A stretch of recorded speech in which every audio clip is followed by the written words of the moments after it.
Смотри, начнем с того, что игра мертва. За год ничего не изменилось, а стало только хуже. Я повелся на байтерские комментарии под своим предыдущим роликом на другом канале по Combat Arms. Зачем мне писали типа игра все еще живая, чел, зайди посмотри там на новую обнову. Пф, окей, погнали. Сходу нас встречает музыка, которая играет уже лет 10.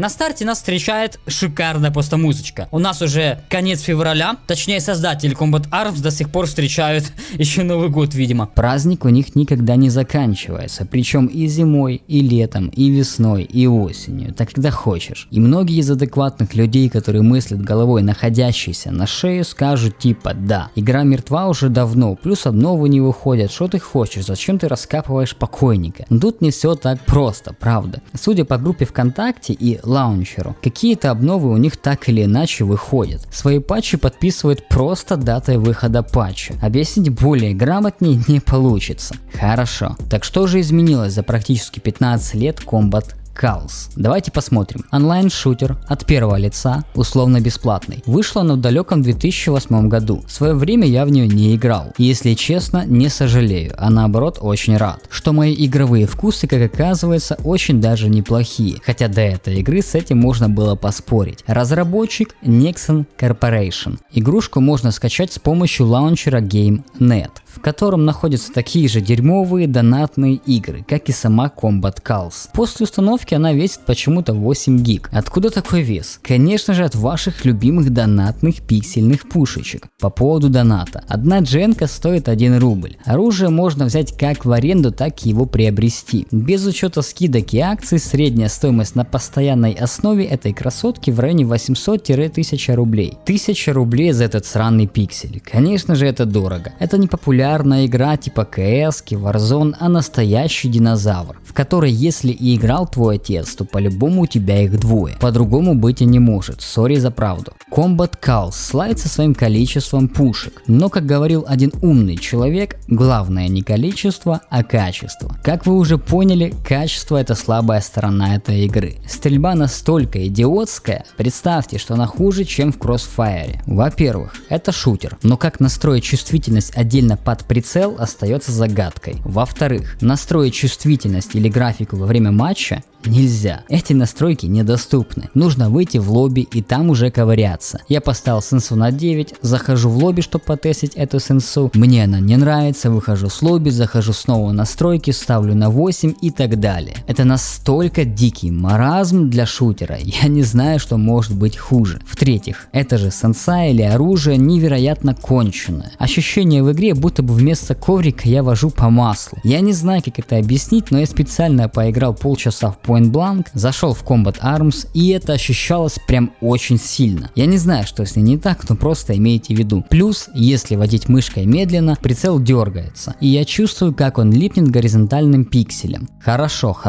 но почему тут по умолчанию встроено автоускорение мыши? Оно ведь ощущается прилично, как его отключить? Честно, у меня закончились слова. Это ведь шутер, ребят, что с ним не так? Его главная составляющая это стрелять, а тут все поломано. Зачем этим безруким идиотам доверили эту игру? Если вы думаете, что на этом все, нет. Теперь у нас на очереди это интерфейс. То, как он сделан, точнее кто его сделал, этот человек может пытать людей. Я серьезно говорю, садите человека, включайте перед ним этот интерфейс, и буквально через пару часов он сам все расскажет. Лишь бы поскорее посъебаться отсюда. Когда заходит новичок, он теряется. Обильное количество дерьмеца у тебя перед глазами. Пережить такое, это сложная задача. А те, кто научились его понимать, вам нужно поставить памятник, как герою, сообладавшим демоническому интерфейсу, и выписать премию. Окей, игру настроили, с интерфейсом свыклись, теперь хотим поиграть. Если вы думали, что это просто, нет, я вас огорчу. В этой игре ничего нет простого. У нас есть сервера. Как новичок мы можем поиграть на любительском или для новичков.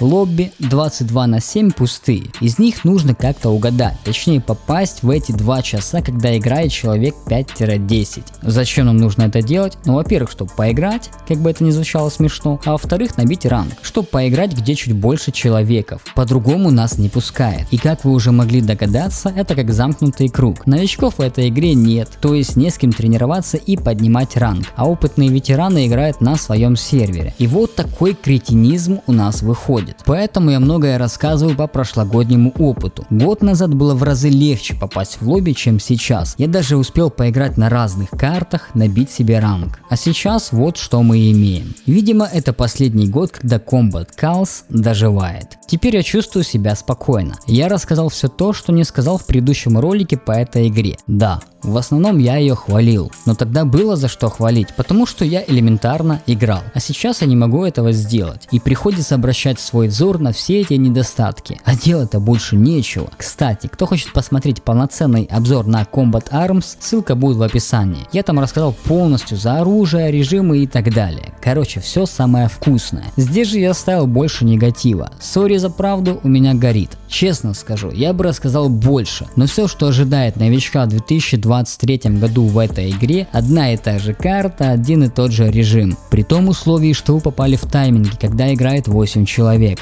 Отдадим почести старичку и отправим его на покой.